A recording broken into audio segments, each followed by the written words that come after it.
নমস্কার বন্ধুগণ, SG poultry সবাইকে স্বাগত। বন্ধুগণ, এই চ্যানেলটা একটা প্রবলেম হয়ে গিয়েছিল, তো সেই জন্য আমি কোনো ভিডিওই আপলোড করতে পারিনি। তো চ্যানেলটা আমি গোছ করে নিয়েছি, আর কোনো অসুবিধা হবে না। এবার থেকে তোমরা প্রতিদিন একটা করে ভিডিও পেয়ে যাবে। তো আজকের আমি নতুন একটা কোম্পানির সাথে এগ্রিমেন্ট করেছি। তো সেই কোম্পানির নাম তোমরা সবাই জানো, সুগুনা কোম্পানি। তো সেই কোম্পানি পাখি আর আমার ফার্মে চলে আসছে সকাল 8টা নাগাদ। তো ফার্মে পাখি আসার আগে আমি হিট দিয়ে দিয়েছি, 200 ওয়াটের বাল্ব জ্বলছে, তার সাথে গ্যাস মোটরও জ্বলছে।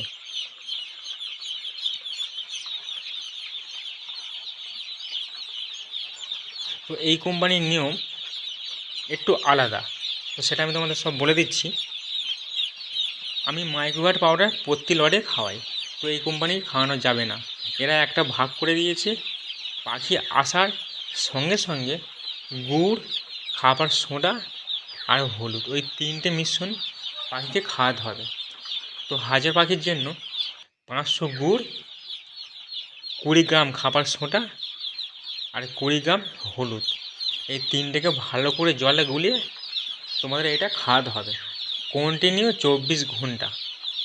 24 ঘন্টা তোমরা এই মিশ্রণটা খাওয়াবে। খাওয়ানোর পর তার পরের দিন থেকে তোমরা কন্টিনিউ 72 ঘন্টা অ্যান্টিবায়োটিক চালাবে। এটা এই কোম্পানির নিয়ম, আমাকে সমস্ত কিছু বলে দিয়েছে। তো সেই নিয়ম মেনেই আমি কাজ করছি। তোমরা দেখতেই পাচ্ছ পাখি খুব সুন্দর আছে, মোটামুটি 40 গ্রামের মধ্যে পাখি আছে। এই ঠান্ডায় তোমাদের মেন একটাই কাজ করতে হবে, খুব সুন্দর করে হিট দিতে হবে। তো পাখি আসার আগেতে আমার পুরো ঘর হিট হয়ে আছে, সেই জন্য পাখি পুরো খেলিয়ে বসে আছে। তো তোমাদের বলে দিচ্ছি, তোমরা গুড়, হলুদ, খাবার সোডা এই 3টে মিশ্রণ খাওয়াবে, পাখির খুব উপকার আছে। ভিডিওটা যদি ভালো লাগে লাইক, শেয়ার, কমেন্ট করে অবশ্যই জানাবেন। ধন্যবাদ।